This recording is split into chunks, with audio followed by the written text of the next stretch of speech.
Yeah, Ritesh, how are you? Hi sir, fine. Okay, last week workshop attend பண்ணீங்களா? How was the experience? நிறைய பேருக்கு தெரியாது நம்ம படிச்சுட்டு இருக்க படிப்புல இருந்து இப்போ நம்ம வேற மாற முடியுமா, சுவிட்ச் ஓவர் ஆக முடியுமா, நிறைய பேருக்கு தெரியாது. எல்லாருக்கும் அது ஒரு கேள்விக்குறியாக தான் இருக்கும். லைக் இப்போ ஆர்டிஃபிஷியல் இன்டெலிஜென்ஸ் எவ்வளோ வந்துருச்சு, அவங்க கிட்ட கேட்டதான் அது எப்படி சொல்றது, 100% 1% கூட அதில் உண்மை இருக்குமான்னு டவுட் தான். ஸோ நல்ல ஒரு கெரியர் கைட்லைன்ஸ் அவங்க கொடுத்துருந்தாங்க.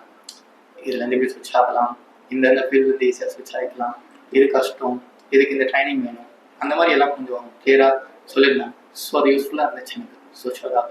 லைக் ஹெச்ஆரோட ஃபீல்ட் மொத்தமாகவே அவங்க சொல்லியிருந்தாங்க. தென் அதுக்கப்புறம் அந்த ஒர்க் ஷாப்பில் வந்து நிறைய விதமான கொஷின்ஸ், நிறைய விதமான ஃபீல்ட்ஸ்லேருந்து கொஷின்ஸ், லைக் ஐடி ஃபீல்ட்லேருந்து வந்த கொஸ்டின்ஸ், அதுக்கப்புறம் எக்ஸ்பீரியன்ஸ் கேண்டிடேட் அவங்களோட கொஷின்ஸ் எல்லாத்துக்குமே ஒரு நல்ல ஆன்சர் கொடுத்துருந்தாங்க.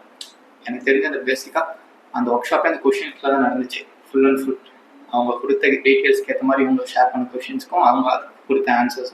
ஸோ நல்ல ஒரு டீட்டெயிலான ஒரு ரிவ்யூ கொடுத்த மாதிரி ஒரு நல்ல கைட்லைன்ஸ் அந்த மாதிரி இருந்துச்சு அந்த ஒர்க் ஷாப்.